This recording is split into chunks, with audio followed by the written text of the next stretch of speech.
Hey guys, and welcome to the Hoffington Post. You know who I am. I am Theodore Hoffman, and I'm with one guy that I know for years, like way back. And the reason why I'm bringing him on is because I know that he's an entrepreneur, thoroughbred, and he's been self-made and doing his own thing.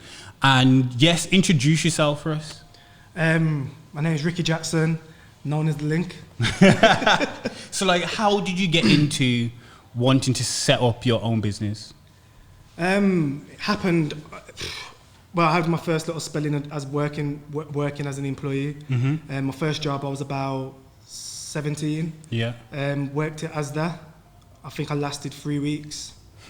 And you know what, actually before that, I went to the army. Yeah. I think I lasted less than that in the army. I didn't know you were in the army still. Yeah, I done all the hard work, got in, and then I realised it wasn't for me.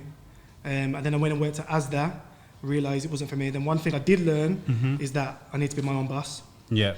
And that was it. I think I got told not to do too much for my parents. So Yeah. as soon as I got to a certain age, that was me, self-employed from then. So what was like the first business that you set up? My first business was my car wash. When I was 18, set up well, I always knew that I wanted to do it static and I wanted to do it mobile. But my first plan was to do it mobile, so drive around, going around washing people's cars and stuff. So I set that up, Jack's Wash. That was probably 11 years ago now, 12 years ago. Yeah. And then when Strikers, which obviously no longer there, got burnt down. Yeah. But I had a car wash at the back. Yeah. So I had a Strikers, couple, man, back in the day. Yeah, I had a couple of my friends there running that, working that, Yeah. while I was going out to companies and doing people's company cars and whatnot. Yeah. And that was my first business. Yeah, I had a couple of deals with Strikers, so I was doing like, to be honest, I think the £5 wash and dries is because of me. Before that, there was no wash and dries. Yeah. When you went, most of the time, it's like Turkish guys, Kurdish, you were like washing your cars. I went there and I just said, look, £5 wash and dry. My car wash was booming, like proper booming. And then I says to myself, I wanted to expand, but then when I was seeing the amount of work I was putting in, it just wasn't making it for me. Fair. So like, what actually, like, tell us more about the business that you're doing now, because then what we're going to talk about is more the problems that you've managed to solve, but just let people know about what you're doing now, and then we'll get into it. I run a property development and improvement company. Yeah. So we do everything from give you a bathroom, kitchen, to build your apartment block from scratch. Hopefully he sends me some video footage. I'll insert that in there so you get to see some of the work. When it comes to development, I'm trying to push more towards eco regarding obviously new builds from prefabrications. But when it's the day in and day out stuff, like the breadwinner for me, day in day out is the bathrooms, kitchens, drives, just the improvement side of things. Okay, so like, when did you actually find out that you as an individual had value? That moment that said, yo, I got paid for that, or wow, I got that good client. You know what? It's a difficult one because I know I've got value, but I still don't know what my value is. Okay, yeah, okay, I get you. So I know what I can bring to the table. Like, I know what I got to offer. I know my shit. Like, but when it comes to like, if you was to put like a price on it, like probably what I think I'm worth is different to what I probably am, or who depends who I'm talking to. But I really haven't got a clue when it comes to my actual worth, as in my own value. Okay, so like, even for yourself, looking back from where you've come from to where you are now, there's massive value in between there. There's got to be a moment in that time where you thought, yo, shit. Yo, haven't you ever said, yo, listen, I'm the fucking shit today? Nah, you know what? I'll be straight with you. This might sound bad, This might sound very bad, but I'm going to keep it real. Like, I think sometimes you value yourself based on other people's lack of value. Real talk. So when I think of people, my peers, like I went to Thomas Tower for the lasted 2 years, like everything I'd done, I never completed. Yeah. So it was like, I look at people that I was around and I think, okay, how much people are actually in that position or doing great? And obviously what I say by great doesn't necessarily mean like financially. Yeah. It just, because everybody values success differently. Yeah. But I never thought I would be where I am now, like 100%, because I grew up in the hood, like where success wasn't something you seen daily. It was just like you either go to jail or you're dead, like, or you just get through and struggle. Like that is what I've always known. So it's always obviously something that I says I don't want to do, but it was something that the road was only showing me that. Yeah. And then obviously what kind of triggered it for me to make a switch is when my son was born, obviously in 2009. That's when I thought, now my purpose is different. It's no longer self. It's always like, okay, everything I do is now for him. And then obviously you start to compare your own life to like your kids, like your own growing up to how your kids are going to grow up, and you start thinking, hold on a sec, like, do my dad give me certain information and it was genuine and it was good and I learned a lot from both of them, and I've got a good foundation when it comes to my own family and my mum and dad and my brothers and whatnot, but it's like there's always room for improvement. So it was like, okay, now my purpose now is to make sure that my kid's in a better position when he's 18 than I was when I was 18. And when he's 21, better position when 25, so on, so on. So that is my whole... So like, how do you get through the struggles? Because we are from the street. Let's get real. Like, we're from the street. We've seen some bad shit. We've seen some good shit.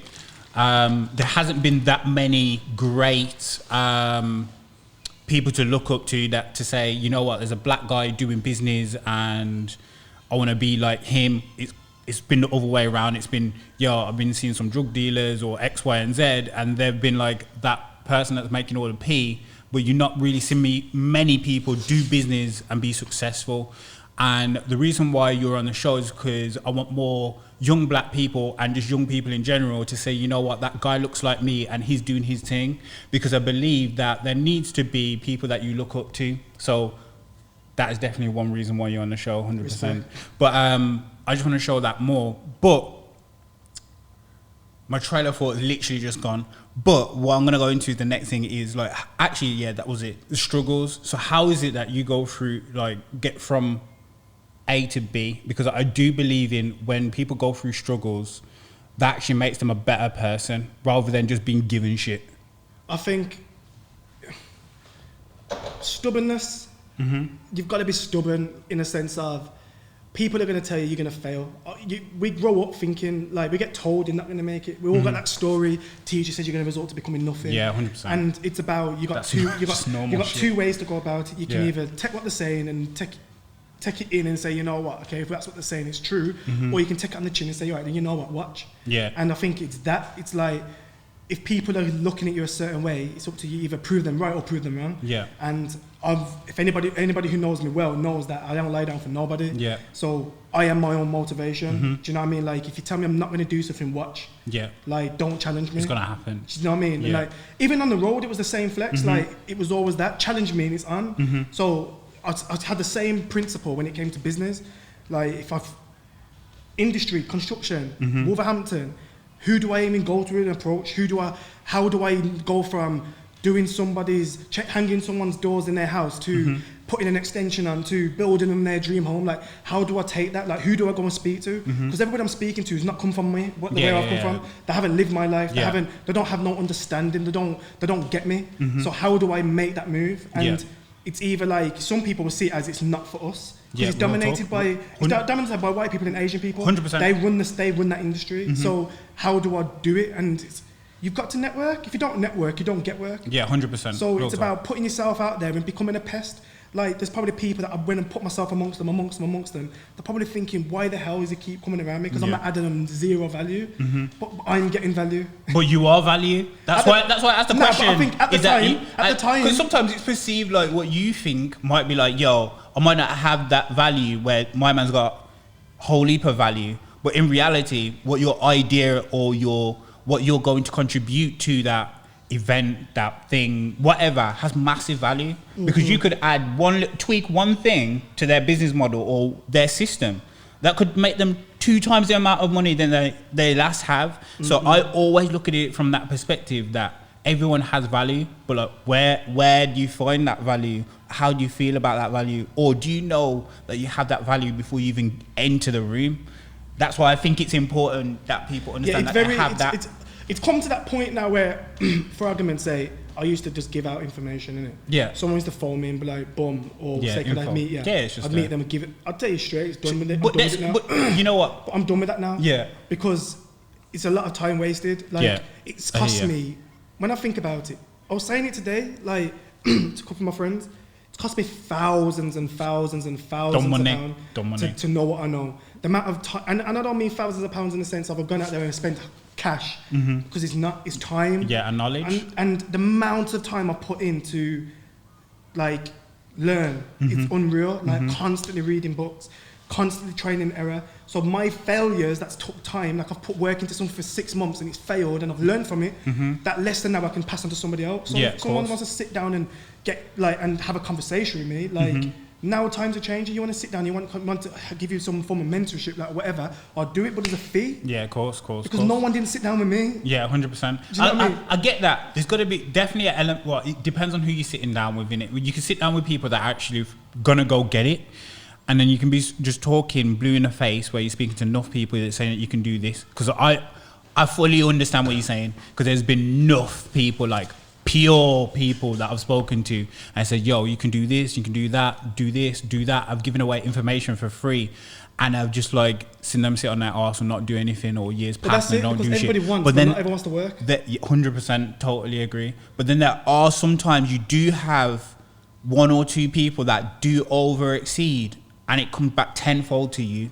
So yeah, I totally agree. I think you should definitely give it to the right people. That's what I'm saying. But with it. but how do you determine what's right? You just gotta suss people out, Because innit? people, like, all right, then for argument's sake, people automatically think our family. So Yeah, we're- but that's- like, they don't- my time. Talk yeah. about what we just spoke about last as well. Because What was that? when you said like what the reasoning, what your dad said, like that quote your dad said, because Oh. that applies to what you're just saying now, and I think About it's a very a prophet isn't honored in his hometown. yes, real talk. Because there's loads of people that you could be close to, which are family and X, Y, and Z, that might not even believe in what you do Yeah, right of course. now. I've had that to But the then T. people outside your whole system support you way more than those people. Yeah, because do you know what but I think that's down to the circle you surround yourself in again. Definitely. Like, it's maturity. Like, you got to think of it like this, you know. Like, if you grow up in a society where everything's dark, you become scared of the light. 100%. Like- I totally agree. So, but when you put yourself around people who only see light and positivity, and they don't know negativity, Yeah. bring negativity around them. They're scared of the negativity. yeah. So I think it's your circle. If you keep your same circle that's like not going anywhere, you're gonna be that other person not going anywhere. So you got to change your circles and be more positive. Like, How would you advise someone to actually find better people in that circle? Because it can be hard to find people that are constantly positive. Luckily for me, I've just happily just thrown myself out there and just But you've find got to people. do that. I don't do enough of it. I'll be honest with you. Like, all of my, like, I've got contacts all over the UK and whatnot, but you've got a better network because you've done what we were speaking about earlier. You've jumped on the train and landed in London and just sat down and met people and spoke to them. I need to do more of that. Like, I don't do it. Like, my network is like everyone's within 30 miles from here. Yeah. Do you know what I mean? Yeah. So there's only, like, the more you put yourself out there, the more likely you are to meet the link. Do you know what I mean? Yeah. You've done that. But I think that if you go to, let me give you an example. If you wanted to go out and have a drink, Yeah. you could go to, say in Wolverhampton now, you could go to Blossoms. Yeah. Now, what you're going to get from Blossoms is different to what you'd get from, I don't know, Prince Albert. Yeah.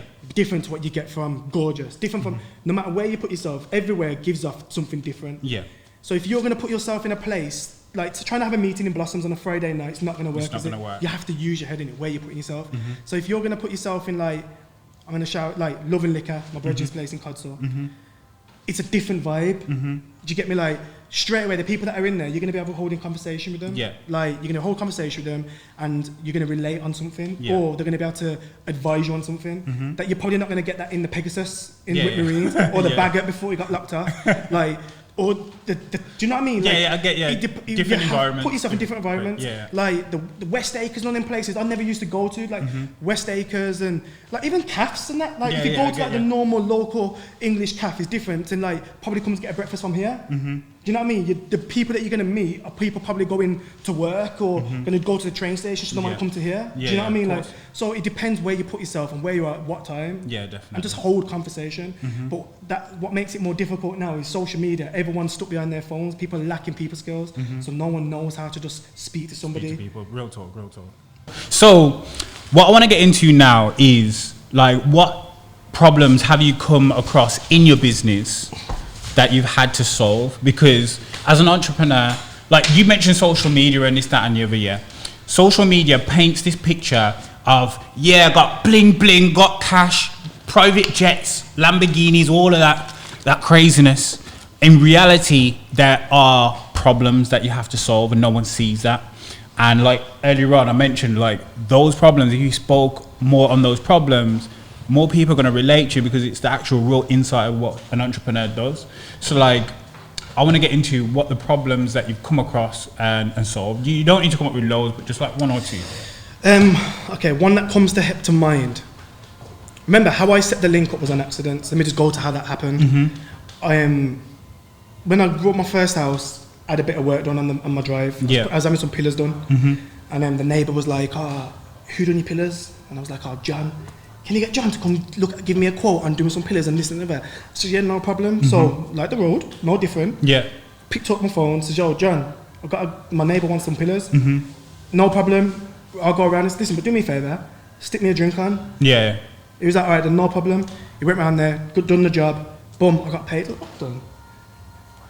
So that was easy. Like literally, that's how genuine it was. Connections. So then when I was at uni, we had to do a project and we had to get a business.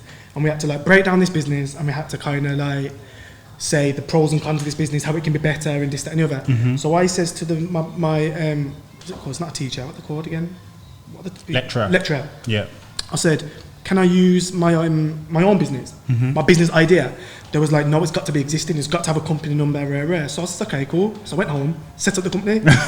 Sick. So I've gone back and it's got a company proactive number. So there was like legally I can. So I said, all right, cool. So what I done, I basically used the facilities at uni and the knowledge of the everything. That is proactive, bro.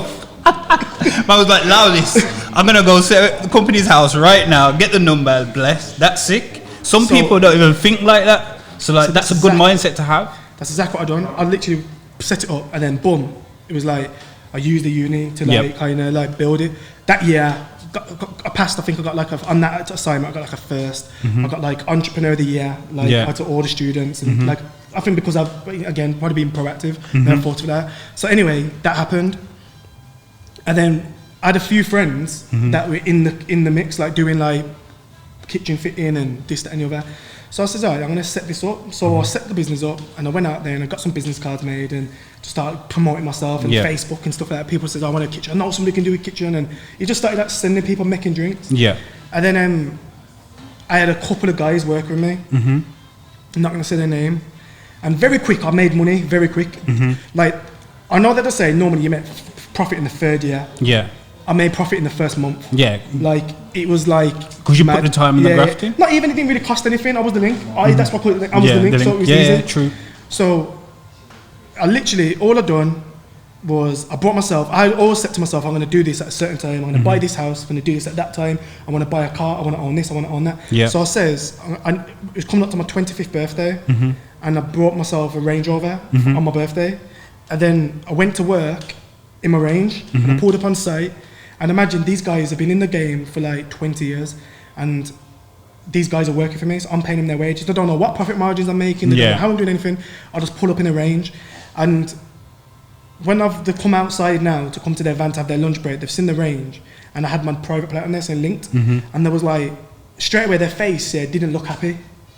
It was just like, what the, how? Yeah. And then I cut the difference from there. I phoned them, said, I got a job.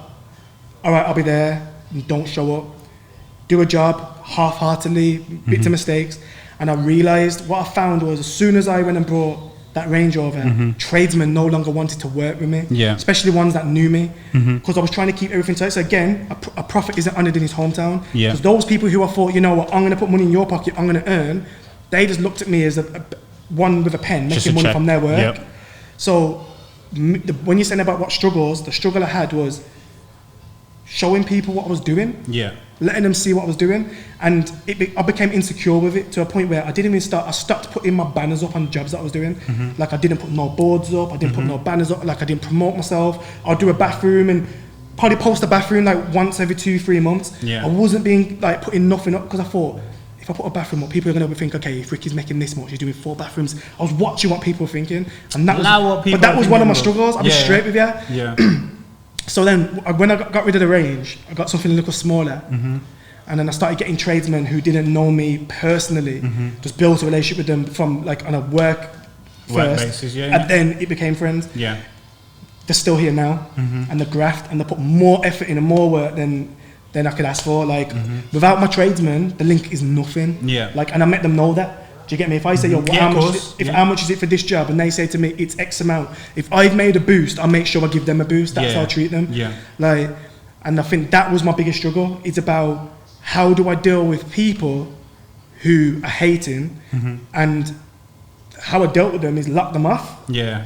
And literally find new ones. And they'll come back. Yeah. They'll 100% come back. Because absence increases honour and respect. Yeah. 48 Laws of Power.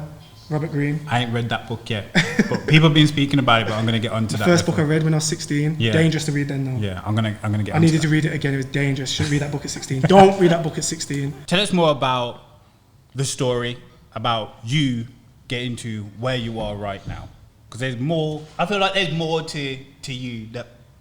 Well, how I got to here, or how did I from where I come from?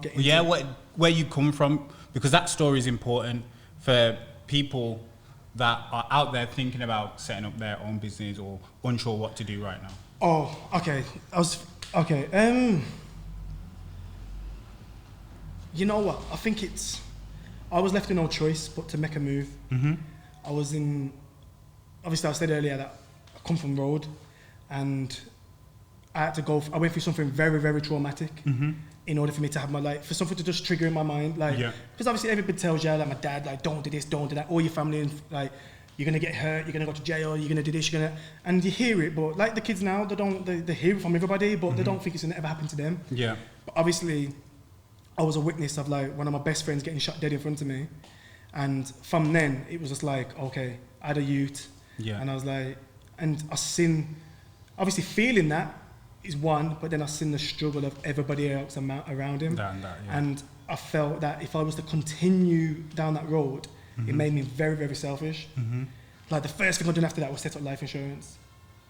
From I was 18, I had life insurance. Like first thing I done, because I seen the struggles, and I thought like I'm doing what I'm doing, and I'm not even thinking about, okay, if I drop down today, like who's burying me? Yeah.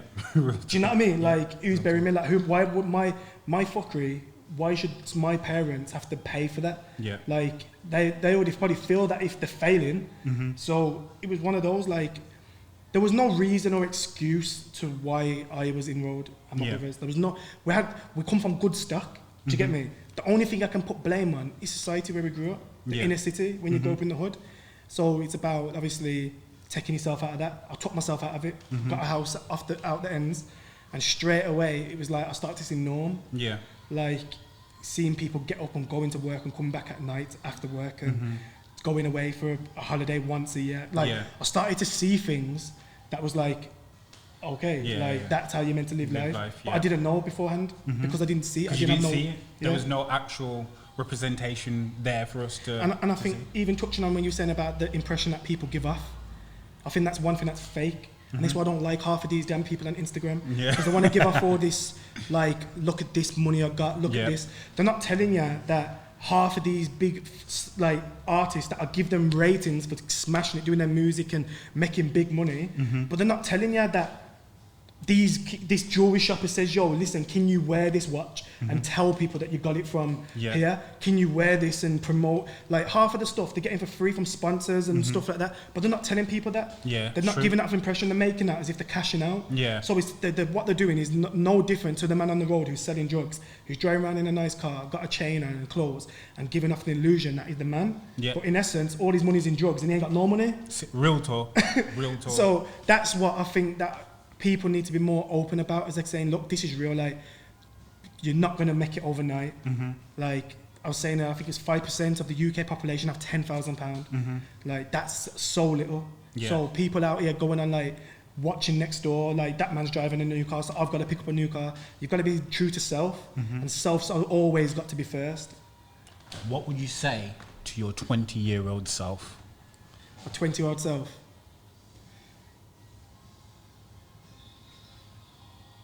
No. Read more books. Read more books. Yeah, because I think my knowledge now and the way my mindset is now is based on books I've read recently. Yeah, information that you consumed. Yeah, certain stuff I know what my downfalls are in it. Like, and I know what my problems have been, and I know where I've gone wrong. And I think one of the things that have always helped me is that I haven't had to make the mistake myself. I've always learned from somebody else's. So when I've seen a man do road and he's going to jail because he starts buying whole heap of things and this, that, and the other, and he gets loads of attention. When I was younger, that just taught me, like, don't do that. Like, yeah, of course. And then the next man would say to me, don't buy nothing you can't buy 3 times unless it's an investment. So from young, I always thought, I ain't going to buy that because I can't afford to buy it 3 times without it affecting me. Yeah. So that was like something that I learned from then. But if the information I'm learning now, if I was to put that into when I was 20, be a game changer. Game changer. Okay. So, like, you know how, as you as a person, I know that you don't really. Wait, sorry. Yeah, go. Someone's probably thinking, what book? Because I was about to get into that book as well. What book? Because I know you mentioned the laws of whatever. 24? 48 Laws of Power. Yeah. What book I think everybody should read, and this is Tony Brown told me to read this, because I put something up on Instagram. Big up to Tony Brown. Yeah, I put something on Facebook, and I think what I said, he basically said it in the book. Yeah. And he told me to read it. I never read it, so it just come natural to me. Yeah. But yeah, The Millionaire Next Door. Okay. Bad. Okay. I'm gonna read that book. Now you said it, I'm gonna read it. That one bad. And the laws. 48 Laws of Power, yeah, it's 48 good. 48 Laws of Power is good if you're going to put yourself, if you want to, especially for you, because you're dealing with people like, you obviously a lot of the time in your work, being a marketer, you're going to be dealing with corporate companies, and a lot of them will probably look down, thinking that they're the man because they're the ones with £1 billion in their account. Yeah. 48 Laws of Power will tell you how to humble them. Trust me, I twist that up. I twist that up. It'll teach you how to humble them. But I'm definitely going to get onto that. The Millionaire Next Door is very good when it comes to, like, it'll teach you the real shit, like how people who got money, how they've got money. Yeah. They don't have money by spending money. No. Like they don't buy bullshit. Like they're different with it. Do you know what I mean? And I think that's one thing that that book showed me, like it teaches you how to value yourself now. Like, are you wealthy now? And how you're going to be wealthy? There's like a sum that you've got to do. Yeah. Like your age times it by your salary after tax divided by 10. If you haven't got that in assets, then you're behind. Yeah, of course. And there's loads of things, and there's loads of different things that books show me. Is like, whoa, okay, I'm blessed. Like, do you know what I mean? Like, trust me. But if I read that when I was 20, game changer. Yeah. Okay. The last question now is like, how do you? Because I know who you are and how you are. How do you? Because you mentioned it as well with like your business, where people know you and they see that you're starting to be more successful, or your idea or their idea of successful, and then they don't want to work with you and do shit work. How do you deal with those naysayers, those negative people? Because I think this is a very good question, is because I know that when you get to a specific level, people look at you differently, and I just want to know how you deal with those people. Before, I used to get up on my feelings. I used to be like, what do you mean you hate? And like get mad, vex, slander them. And then another book, 7 Traits of Highly Effective People. And something in there said, and this is something I always suffered with, like it says, seek first to understand in order to be understood. And I think that was something that I didn't do. So like in argument, I would always argue. And then in the end, we realised that we're both arguing the same point. But what my problem is, I'm trying to push information and I'm not even trying to receive information. When someone's being negative, we always take it in a negative way. But maybe the negative that they're giving off isn't personal at us. Maybe the negative that they're giving off is personal against themselves. Because it's self-hate, self-insecurity, which can make someone be so negative. Because if someone sees something and not happy with where they are, then I think automatically, how can you give off love if you hate yourself? Real talk. Like, I'm gonna chop that up, and that's going everywhere, and your face is gonna be everywhere with that. Because it's real talk, and just from passings that I've done, I've realised that a lot as well. And it's just like I've got bare emotional about it. I'm like, how are these people not seeing it? But really, sometimes you just need to step back, dissect what they're saying, and just like probably reword or they just don't like themselves. The 48 laws of power. 48 laws of power teaches you that though. It's like stir waters to catch fish. Like you've got to do different things in order for someone. Yo, I'm just calling out. Sounds like biblical. I'm just calling out. calling out quotes. Calling out quotes. That real prophet, bro. Like seriously now, but I've literally read that book. Yeah. Like to the. I'm gonna get onto it. Now you mentioned it, I'm buying that book right after this. As soon as Amazon clap my doorstep, I'm gonna just like, telling boom, you, the book is called 100%. But literally, like, you've got to. Sometimes some people don't like to be told in it, so sometimes just put clues and make them tell themselves. Yeah, 100%, totally. Like sometimes the best way to win an argument is by asking questions. Do you know what I mean? Because some people are just we like that. Yeah. We like who you telling. So sometimes just say, so okay, so why is it you're doing this, or how would you feel? And then when they answer their own questions, then you'll see their face. If they say, they'll change. Then you'll be like, you see, yeah. So you know it, but you just need someone to kind of just polish it for you. Yeah, real talk. Yeah. But yeah, I'm just gonna wrap up this video. I want to say thank you very much for being on the show. But can you also shout out to your socials, so people can follow you on social media, your website, all that type of stuff? Yeah. So my Instagram is the link 24/7, and don't tell me off, but that's all I've got. Okay, cool. No stress. But yeah, thanks to the Bistro. Yeah, I was about 81. I was about to get to that. I want to say massive thank you to Richard and Suresh at Bistro 81 for having us here. Definitely going to have more podcasts at this location. The food is banging. Come and check these guys out. And I want to say, please share with friends, because to an entrepreneur or a friend that's thinking about setting up a business, because in reality they need as much support as possible. The reason why I'm doing this is because I want to share other people's opinions and experiences on the podcast, on the show, to be able to educate you, so you don't need to necessarily be running around. You can consume this information right here. We've got tons of interviews. You know who I am, so just subscribe, like, share with friends, and I'll see you on the next Hoffington Post show. Take care. Cool.